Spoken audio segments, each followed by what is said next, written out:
Urban areas are dynamic systems shaped by social, economic, environmental, and political forces. Urban morphology offers a methodological framework to interpret this transformation through the physical form of cities, and has evolved into a multidisciplinary field examining changes in urban fabrics over time. Today, rapid urbanization and increasing population density intensify disaster risks, as people and structures concentrate in hazard-prone areas. While planning decisions shape urban form, disasters also act as forces influencing urban development. Understanding urban morphology is therefore essential for assessing hazard exposure and guiding resilient, risk-sensitive planning. Integrating physical characteristics with socioeconomic conditions helps identify vulnerabilities, anticipate scenarios, and design safer, more sustainable urban environments. In this session, the definition and key spatial components of urban morphology, density and building typologies, the impacts of urban form on natural hazard risks, and design strategies for risk mitigation in relation to different hazard types such as earthquakes, floods, and storms will be examined. Define key concepts of urban morphology and explain how physical form influences risk exposure. Identify morphological patterns that contribute to hazard vulnerability in different urban contexts. Evaluate planning and design strategies that can reduce exposure and enhance urban resilience. This visual shows the 1 square kilometer morphological patterns of different cities. Each map reveals the street networks, block structures, and spatial character of the urban fabric. Regular grid plans, for example, New York, San Francisco, reflect rapidly developed, modern urban growth, while organic patterns, for example, Rome, Tunis, represent settlements that evolved gradually over time. In cities like Dubai or Sacramento, we see more planned, radial, and automobile-oriented layouts. These differences are not merely aesthetic, each morphological form directly influences hazard dynamics such as heat island effects, flood susceptibility, and emergency access. Understanding urban morphology therefore provides a critical foundation for analyzing both city identity and exposure to natural hazards and resilience strategies. In this slide, we focus on the 3 key components of the hazard risk framework: exposure, vulnerability, and resilience. Exposure describes how many people, buildings, and infrastructures are located within a hazardous area. A settlement in a floodplain, for example, is highly exposed regardless of hazard intensity. Vulnerability refers to how easily these exposed elements can be damaged. Building quality, age, socioeconomic conditions, and access to services all shape vulnerability, so the same hazard can affect different neighborhoods very differently. Resilience is the city's ability to absorb shocks and recover. Strong infrastructure, effective emergency systems, and supportive social networks all enhance resilience. The triangle on the slide summarizes this relationship. Exposure shows who and what is at risk. Vulnerability shows how severe the impact may be. Resilience shows how quickly recovery is possible. Together, these components help define a city's overall risk level and guide strategies for reducing future impacts. In this slide, we explore the relationship between urban morphology and disaster risk systems through a comprehensive framework. First, urban morphology refers to the study of the physical form, structure, and spatial organization of urban spaces, as well as their evolution over time. It examines how buildings, parcels, street networks, and open spaces are arranged and interconnected. The term morphology is derived from anatomy, reflecting the idea of observing the city as a living organism and understanding its growth mechanisms. This physical form is not merely a geometric arrangement, it is also a spatial expression of social, economic, cultural, and political dynamics. As shown on the left side of the diagram, the formation of urban form is influenced by a wide range of societal and environmental factors. Today, cities face increasing risks driven by rapid urbanization and climate change. In this context, urban morphology is closely linked to disaster risk systems. On the right side of the slide, the 3 core concepts, hazard, exposure, and vulnerability, illustrate how risk is produced. Physical elements such as a city's geographic location, terrain, soil conditions, and street layout play a critical role in shaping levels of exposure and vulnerability. For example, a settlement located in a floodplain may have high exposure, whereas an area with old, poorly maintained building stock may exhibit high vulnerability. Thus, the morphological structure of the city determines both the intensity of the impact and how severely different areas are affected. At the bottom of the slide, the concept of resilience highlights how urban systems respond to shocks. Resilience refers to a city's ability to absorb disturbances, maintain essential functions, recover rapidly, and adapt effectively to future events. In summary, urban morphology plays a central role in determining how cities withstand, experience, respond to, and recover from disasters.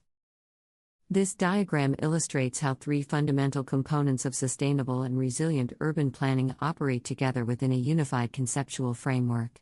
Each element represents a pillar of a planning approach that is risk-sensitive, environmentally responsible, and grounded in strong governance principles. 1.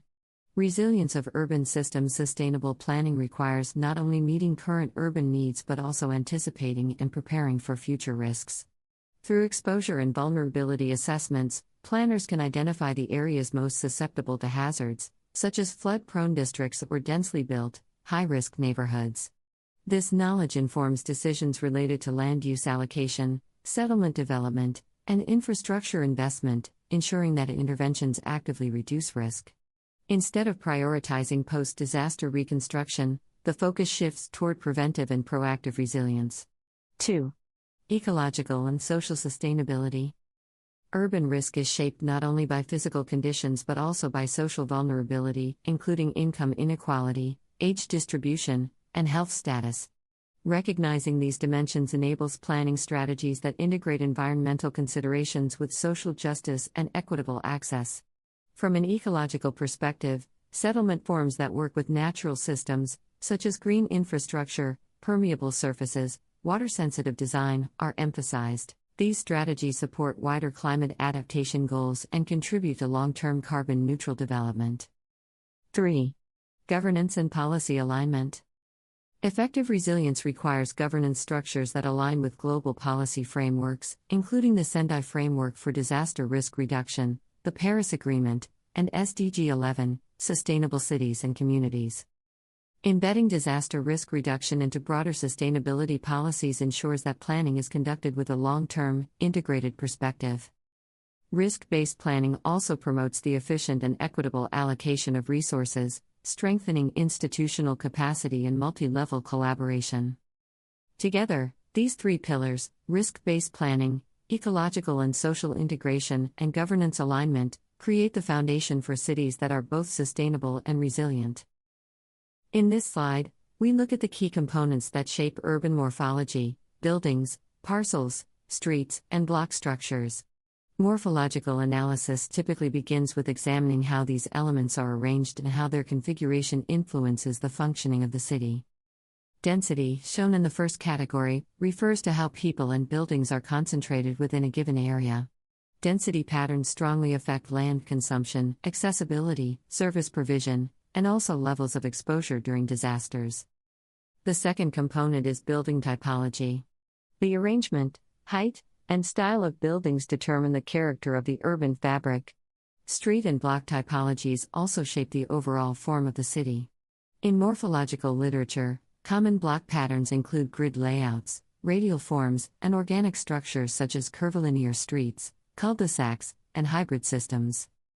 These patterns are not only visual characteristics, they influence emergency access, evacuation routes, and overall safety during disasters. Next, we consider the morphology-function relationship. Urban form is often described as a spatial expression of social, economic, and cultural processes. While morphological types are commonly associated with land use categories, residential, industrial, commercial, the functions of these areas may evolve over time. This dynamic relationship highlights how urban form and urban activity interact continuously. Finally, land use decisions are central to shaping both morphology and urban vulnerability. Unplanned development arising from rapid urban growth and population pressure can weaken a city's resilience. For this reason, land use zoning, especially regulations for hazardous areas, is crucial for reducing disaster impacts and supporting adaptation. Zoning policies that restrict development in high-risk zones, encourage controlled growth, and promote sustainable density levels form the foundation of resilient urban planning. Altogether, these components, density, typology, form-function relationships, and land use choices, define how cities expand, operate, and respond to natural hazards. Urban morphology shapes how cities experience different natural hazards. The physical form of the city, its density, street layout, building patterns, and land use, can either intensify or reduce the impacts of floods, earthquakes, fires, storms, heat waves, and landslides. In the next slides, we will look at each hazard in more detail. Urban form is a key determinant of how natural hazards emerge, spread, and exert their impacts within cities. Morphological elements such as building density, street geometry, land use patterns, and topography directly shape spatial patterns of exposure and vulnerability. Heat waves are intensified by dense development, impervious surfaces, and reduced green areas, which strengthen the urban heat island effect. Tall buildings and narrow street canyons limit airflow, restrict nighttime cooling, and increase thermal stress. Floods and flash floods are amplified by impervious surfaces, urban expansion into floodplains, and insufficient stormwater infrastructure. Coastal flooding and sea level rise disproportionately affect low-lying, densely developed waterfronts through storm surges, erosion, and long-term inundation. Landslides arise from construction on steep slopes, unstable soils, and disrupted natural drainage. Seismic hazards interact with building stock quality, urban density, and ground conditions. Narrow streets hinder emergency access, while liquefaction-prone zones elevate structural damage. Urban fires spread rapidly in high-density areas lacking open spaces, with narrow road networks further limiting emergency response. Storms and extreme wind events are mediated by building height, street orientation, and urban wind corridors. High-rise structures can accelerate wind flows, while coastal storms often combine wind, heavy rainfall, and surge effects to produce compound risks. Overall, urban morphology is not a passive background but an active driver of risk. Understanding how each morphological component modulates exposure and vulnerability is essential for developing resilient, multi-hazard urban strategies that enhance adaptive capacity under accelerating climate change and urbanization. In this slide, we look at how urban morphology influences earthquake vulnerability. First, soil and topography play a major role. Loose soils, artificial fill, and quaternary deposits have a high liquefaction risk, and topography can amplify seismic waves. This means that some areas will naturally experience stronger shaking than others. Second, urban density matters. Older and high-density building stock tends to suffer more severe structural damage, leading to higher casualty rates in densely built neighborhoods. Third, the street network affects how a city responds right after the earthquake. Narrow or irregular streets can easily become blocked by collapsed structures, delaying evacuation and slowing down emergency access. And finally, risk reduction requires looking at all these factors together: soil conditions, block density, building height patterns, and street widths. When these are assessed as a whole, cities can plan more effectively for minimizing earthquake impacts. In this slide, we look at how urban morphology influences flood vulnerability. First, coastal and river exposure is a major determinant of flood risk. Sea level rise, storm surges, intense rainfall, and rapid snowmelt create significant hazards, especially in low-lying coastal zones and river floodplains. Second, the increase in impervious surfaces directly elevates flood risk in cities. As natural permeable areas are replaced by concrete and asphalt, infiltration decreases and surface runoff increases rapidly. The third component is flow obstruction. Buildings, roads, and aging drainage systems interrupt natural water pathways, leading to water accumulation, backflow issues, and more severe urban flooding. Finally, risk reduction requires integrating blue-green infrastructure, such as parks, wetlands, and green roofs, into urban planning. Enhancing surface permeability, improving drainage capacity, and making appropriate development decisions in flood-prone areas all contribute to stronger flood resilience. In this slide, we examine how urban morphology influences vulnerability to storms and coastal hazards. Climate-driven intensification increases the frequency and severity of heavy rainfall, storms, and coastal flooding, putting many cities, especially coastal ones, under growing pressure. Coastal exposure rises as sea level rise, storm surges, and wind-driven events such as cyclones and tornadoes pose heightened risks to low-lying coastal settlements. Coastal erosion and flooding accelerate when storm surge combines with sea level rise. This process threatens settlements, infrastructure, and essential public services by intensifying erosion and causing severe inundation. The widespread impacts of storms include not only physical damage to homes, businesses, and transportation networks, but also vegetation loss and ecosystem disruption. Finally, risk reduction relies on the use of coastal ecosystems and nature-based solutions. Wetlands, dunes, mangroves, and reefs act as natural buffers by absorbing wave energy and significantly reducing storm and flood impacts. In this slide, we look at how the relationship between urban morphology and natural hazards deepens social inequalities, especially under climate-related risks. Vulnerable groups, such as the urban poor, children, the elderly, persons with disabilities, and migrants, often live in low-quality housing, informal or unplanned settlements, and high-risk morphological areas like floodplains and low-lying coastal zones. These locations significantly increase their exposure and overall vulnerability. Urban form also affects accessibility.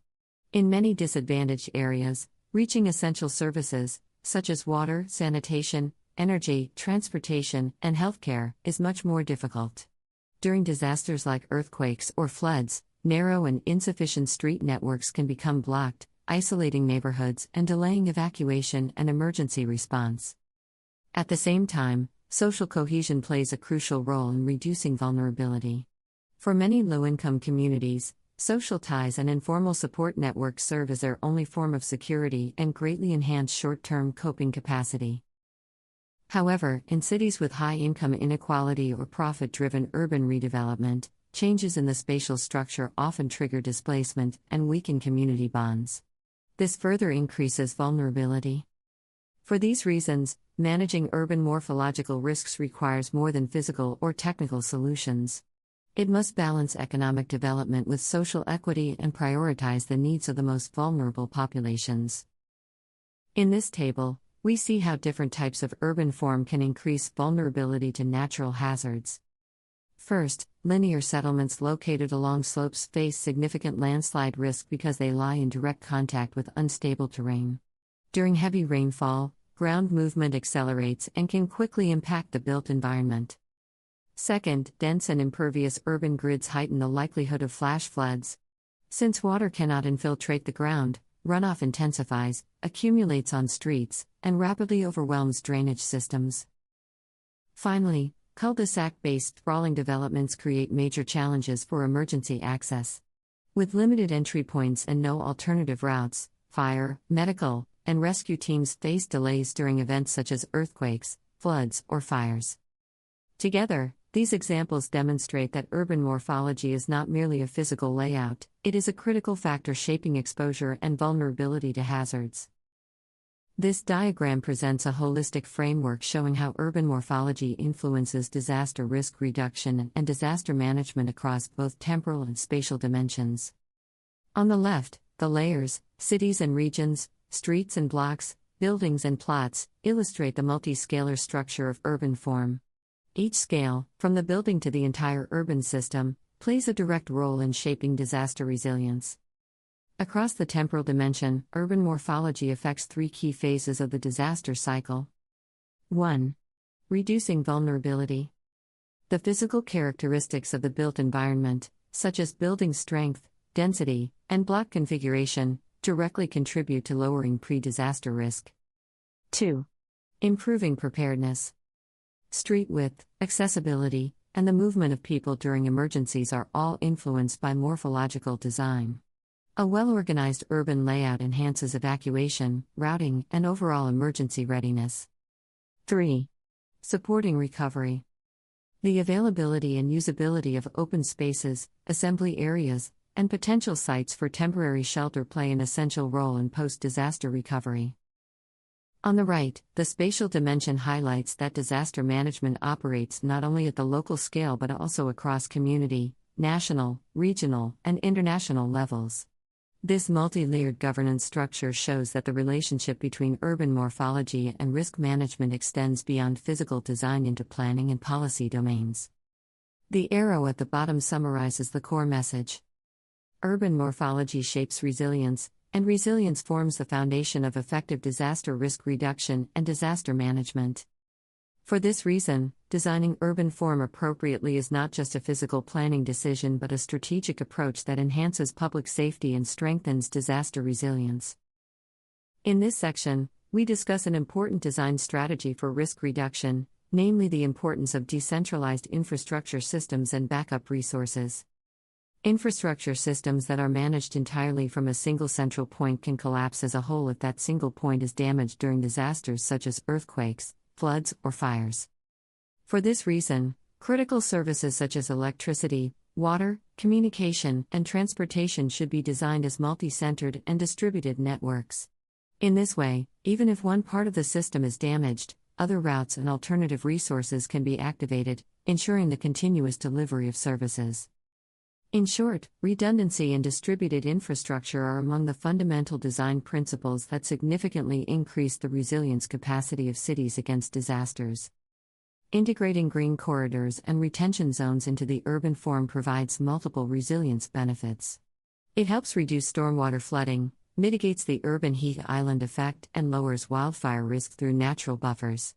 These systems also support ecological continuity and allow water to disperse in a controlled way during flood events. Permeable street networks and building setbacks play a key role in reducing urban hazard risks. Permeable streets allow water to move through natural pathways, preventing flood accumulation and improving both drainage and emergency access. Building setbacks create safer distances between structures and the street, reducing collapse impacts during floods or earthquakes. They also widen streets, improve airflow, and enhance overall fire safety. Urban morphology shapes how cities experience hazard exposure, vulnerability, and resilience. Different spatial forms, street networks, block structures, density, and building layouts affect risk patterns for earthquakes, floods, storms, and heat waves. Exposure shows what is located in hazard-prone areas, vulnerability reflects sensitivity to damage, resilience indicates recovery capacity. Morphological features such as street width, permeability, green corridors, setbacks, and infrastructure networks influence evacuation, drainage, heat, and emergency access. Integrating risk-sensitive design strategies helps build safer, more resilient, and sustainable cities.